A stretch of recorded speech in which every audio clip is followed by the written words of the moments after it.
Bonjour et bienvenue, voici notre synthèse hebdomadaire de l'actualité macroéconomique et géopolitique en mode affranchi. Je salue les abonnés de Télé Liberté et l'épisode de cette semaine s'intitulera « Si jamais Emmanuel M croisait Macron, eh ben ça clasherait ». Alors je vous rappelle qu'il y a de cela 2 ans, Emmanuel M, qui était le président de la République française, je crois, expliquait lors d'une interview à Anne-Sophie Lapix, notre radieuse journaliste qui ne pose jamais de questions qui fâchent, il expliquait que allonger la durée des carrières, donc repousser l'âge de la retraite, serait très injuste. Premièrement, parce que la plupart des personnes qui ont atteint les 62 ans sont aujourd'hui déjà au chômage ou dans des formules de pont entre un licenciement à l'amiable et le jour où on peut percevoir sa pension. Et deuxièmement, si on allonge également les carrières, quelle injustice pour les personnes qui ont commencé à travailler à 18-19 ans, puisqu'ils vont devoir suer encore 2 ans de plus pour pas davantage de pension. Bon, Macron, aujourd'hui, nous dit que les Français doivent accepter cet allongement des carrières, que refusait farouchement Emmanuel M.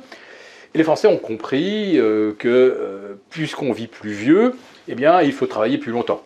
Alors déjà, je peux vous le dire, depuis 5 ou 6 ans, l'allongement de la durée de vie, ça n'existe plus. Et deuxièmement, le simple bon sens, ça serait de comparer la façon dont sont alimentés les régimes de retraite dans des pays où on travaille jusqu'à 65, 67 ans, alors que chez nous, nous avons un autre système. Autrement dit, nous avons un système où le pot des pensions à distribuer est beaucoup plus copieux parce que les entreprises cotisent davantage. Chez nos voisins, on a décidé de procéder autrement, d'alléger les charges des entreprises. Autrement dit, il y a moins d'argent dans le pot, donc il faut plus de temps pour remplir le pot, et on en a discuté, il y a eu un débat démocratique, et non pas 10-49-3, pour arriver à nous imposer cet allongement que Emmanuel M refusait il y a 2 ans. Et ça clasherait aussi entre Emmanuel M et Macron, si jamais ils devaient débattre du chômage. Ben oui, il y a 2 ans, Emmanuel M nous disait c'est la cata, le régime il va dans le mur, on a trop de chômeurs. Bon, aujourd'hui, vous avez Macron qui vous explique qu'on n'a jamais eu aussi peu de chômage, 7,2%, que, en plus de ça, les régimes de l'Unédic sont excédentaires. Alors certes, il y a une dette accumulée d'environ 50 milliards, mais au moment où Emmanuel M nous dit qu'il faut réduire les durées d'indemnisation et durcir les conditions d'obtention du chômage, eh bien à l'époque, l'Unédic était déjà repassé excédentaire. Donc là encore, Emmanuel M et Macron vont avoir des choses à se dire.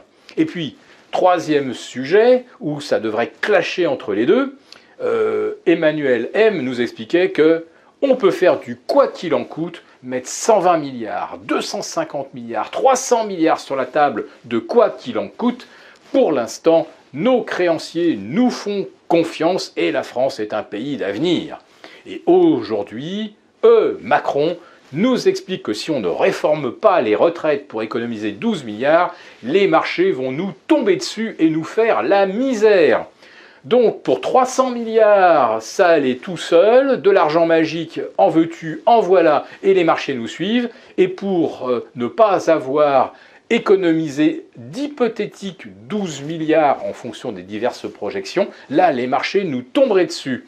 Non mais franchement, Macron se fiche vraiment de la figure de Emmanuel M.